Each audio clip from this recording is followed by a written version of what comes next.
Hey guys, it's Vampire Mike from Sega CD Universe. I wanted to do a 2022 Mike's favorite top 10 movies. So, this was extremely difficult for me. I have a ton of movies that I really love that are right there.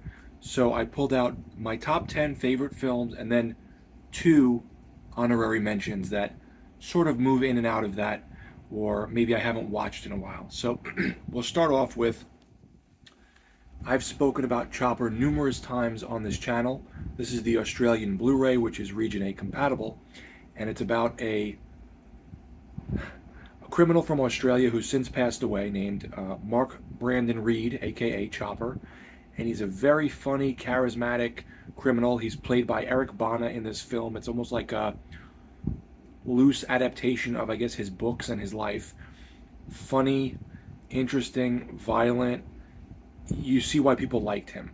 So if you're from Australia, you definitely know who Chopper is. If you're not from Australia, check out Chopper. It's amazing. Ronnie John's half hour special was like a Saturday Night Live type of thing in Australia, and they poked fun at Chopper a lot as well. He was a very big figure there. Another one of my favorite films is The Warriors. The Warriors is a 1979 gang film about this gang, the Warriors, coming from Coney Island to go to this event where they're trying to kind of rally all the gangs together against the police. The Warriors get set up, and now they're trying to make their way back to Coney Island and not get murdered. The characters are very big. It's a great setting. You know, I've been to Coney Island a bunch of times because of this movie, and I love it there. And it's just a great feel. It's got a little drop of a cheesiness to it, but it's really fun. It's a little gritty, and it's just interesting. And I really love the way it's almost like over the top, this film.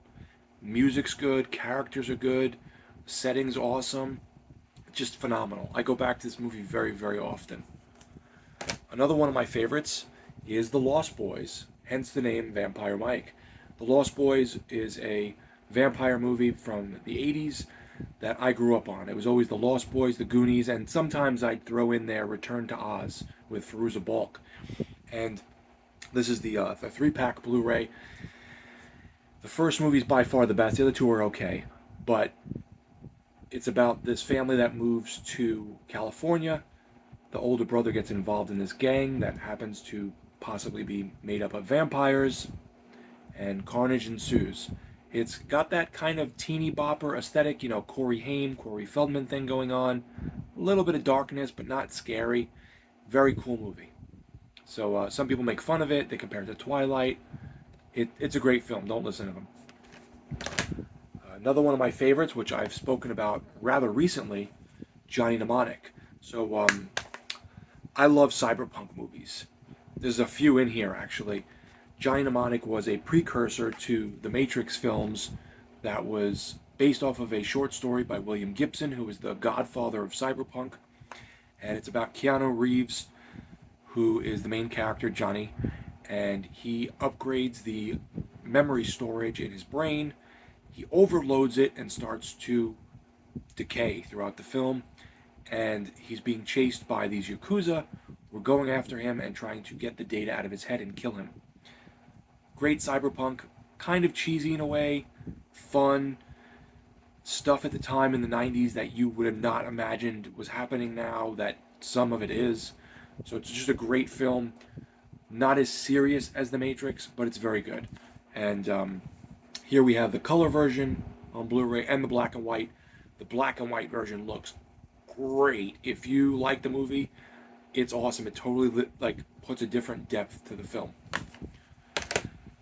Another one of my all-time favorites, which I've spoken about probably a few times on this channel, The Road Warrior with Mel Gibson. This is the sequel to Mad Max and the second film in the trilogy, which includes Mad Max Beyond Thunderdome, which is a good one, and I like Mad Max, but The Road Warrior, perfect. This is like a perfect movie. It's creepy, it's messed up, it's violent, it's got this barren kind of feeling to it. It's about Mel Gibson's character, Max, who is an ex-police officer out in the apocalyptic wasteland trying to fend for himself and not die. and him and his dog are going around trying to find food and gasoline. It's got a very isolated feeling to it, and he meets this group that is being attacked by this villain, Lord Humongous, who looks like he's a bodybuilder. It's um, what's his real name? His real name escapes me, but anyway, he's being this group is being attacked by Lord Humongous. He's a bodybuilder with a burnt face and like a goalie mask on, and Max gets involved and he starts to help the group for his own gain as well, to try and fight off these marauders.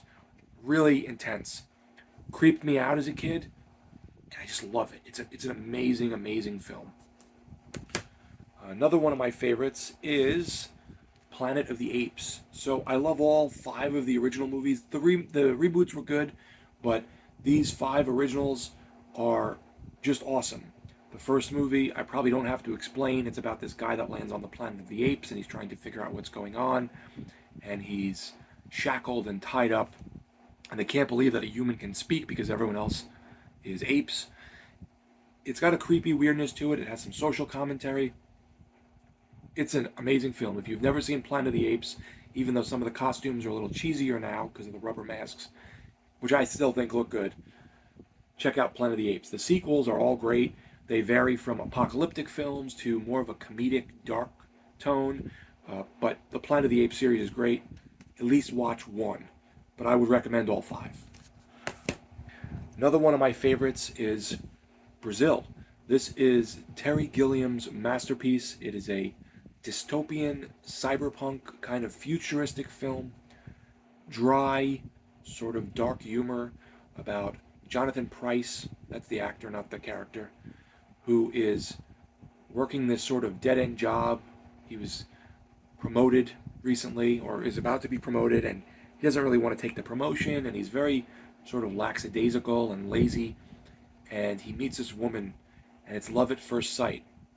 And all this crazy stuff starts happening to him, and the world is just really strange, and again, cyberpunky, and he gets wrapped up in this really bad thing, and he's trying to escape, and leave with the woman of his dreams, and you don't know what's real and what's in his head, and he's starting to go insane.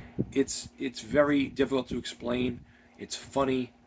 It's scary in a way. It's kind of like a more comedic version of 1984. So if you like that book or that movie, check out Brazil. Another one of Terry Gilliam's films that I really love, that's up there for me, is Zero Theorem. This is the UK Blu-ray, which is Region A compatible. This is about, I always go to pronounce his name wrong, the main actor. You know him from Christoph Waltz. You'll know him from Inglourious Bastards, I think it was, the Nazi movie that Tarantino made. So anyway, he's in it, and he is a very lonely programmer who is trying to solve this Zero Theorem, I think it is, this crazy like equation programming thing for his job, and he's starting to go crazy, and he's by himself all the time, and there's these quirky characters that kind of go in and out of his life, similar to Brazil in that way, kind of a similar feeling, a little less comedic than Brazil, and he starts to fall in love with this woman, and there's a story behind her, and he is kind of going through a lot and going insane, and you don't again know what's real. It's a sad movie, but it also has little drips and drabs of hope. So I really like Zero Theorem a lot. I think it's just friggin' fantastic. And then the last 2 films are both cyberpunk movies. One is straight cyberpunk and one is horror. So the straight cyberpunk movie, and I've talked about this a bunch, Nirvana with Christopher Lambert. This is the American version, which is shorter and has American English dubs, which come off a little goofier, but it's still a great film. And the Italian version, which is a little longer, a little more serious, and the Italian voices as opposed to the English voices. It's about Christopher Lambert's character, who is a programmer, again, a programmer, just like Zero Theorem, but instead of trying to solve something, he creates a video game, and he's like this celebrity for creating these games. And the video game gets a virus and starts to become self-aware. In the meantime, Christopher Lambert's wife leaves him, and he goes on a quest to find his wife and also delete the video game because the game knows it's self-aware and it's stuck in this loop. There's all of this, not social commentary, but sort of reading between the lines regarding the video game character and the real characters and how he's stuck in this loop, and they're both trying to attain a sense of nirvana and, gain what they need in life. He's trying to get his wife back. It's a great cyberpunk movie. If you were to say what my favorite cyberpunk films are, Nirvana, Zero Theorem, Brazil, the next one I'm going to show, and Johnny Mnemonic. Those are my tops. But it's a great film, and it's kind of has that goofiness to it, but it's really fun. So if you like cyberpunk movies, you have to see Nirvana. This is probably my favorite cyberpunk film. And then finally, horror cyberpunk, Videodrome by David Cronenberg. This is starring James Woods, and he's working at a pirate TV station, and he picks up a signal for a snuff channel. And he starts to watch it and try to figure out where it's from. There's awesome scenery and really weird characters, and he's going through these dingy areas to try and figure out who's putting out this pirate snuff broadcast, and he's in the meantime putting out low budget pornography on his TV station, and he gets wrapped up into it, and there's this craziness to it and a lot of really cool technology and body horror and things morphing and moving and grotesqueness. Videodrome is nothing like it. The closest thing to it is probably his son's movie Possessor, but I still prefer Videodrome. And then as two honorary mentions that go into the favorite category, but I don't know if they make it in the top 10. The Last Dragon, which is a urban 80s, was it 80s or early 90s? I want to say 80s. Well, this just says 2015 because that's when the Blu-ray came out.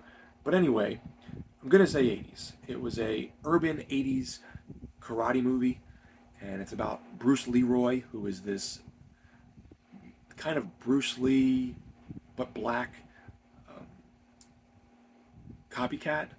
And it's almost like comic booky, where he has these local gangs that are after him, or local gang singular, and he's trying to pick up Serenity. Is that her name?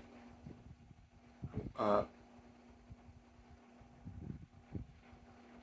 want to say it's Serenity, but I'm bad with names. I have a horrible memory. Anyway, you'll recognize her. She was Prince's protege at one point. She died a few years ago. And anyway, it's a goofy, fun film about this black kid that wants to be like Bruce Lee. As a kid, I was raised in the Bronx, partially in basement apartments, 1 room, 2 rooms, and I used to watch this movie all the time and want to be like this, city kid who became a karate master. So this is a great film. And then finally, people really hate this movie, but I've watched it back to back to back and always really loved it. Revolver. This is put out by Guy Ritchie, who did Snatch and Rock and Rolla and many other films. It's a gangster film starring Jason Statham. It has Ray Liotta, Vincent Pastore, and Andre 3000 from Outkast. And it's about the id, the ego, and the superego. It's about this main character who is trying to break his ego and accomplish this task. There's all symbolism in the movie. A lot of it has to do with Kabbalah, because I think at that time Guy Ritchie was married to Madonna. But it's a great symbolic gangster movie, thought-provoking. So it's different than most of Guy Ritchie's other films, which are just straight-up action, kind of funny-quipped gangster movies. It's definitely thought-provoking. The American version is good, but I think this is the American version, excuse me. The German version is better because it has some extra scenes that really flesh out some of the characters, and the ending is a little more violent. The only problem with this version is there's cutscenes with quotes from philosophers, and they're in German, where here I don't even know if they're in it or they're in English, which makes more sense because it kind of fleshes out the movie. So I wish there was a mixture of this. I have a download of one that has the director's cut, but they never put out like a full English director's cut. They only put out the full German director's cut, which has some of that German cue cards or whatever, or scenery in the film. But it's a great movie. It's definitely underappreciated. It's quirky. It's a little weird in regards to what's happening to the character. Again, you don't know sometimes what's real and what isn't, and who's on his side and who isn't, and what their motivations are. So it's a very interesting film. So those are the two that are honorary mentions that maybe I haven't watched in a while, or they're kind of right there at my favorites, but I just couldn't put them in the top 10. So guys, I am sorry this was so long-winded. Let me know out of these which ones you enjoy, which ones you hate, and if any of these are also your favorites. Thank you guys for watching. I hope all is well. It's Vampire Mike from Sega CD Universe. Be good.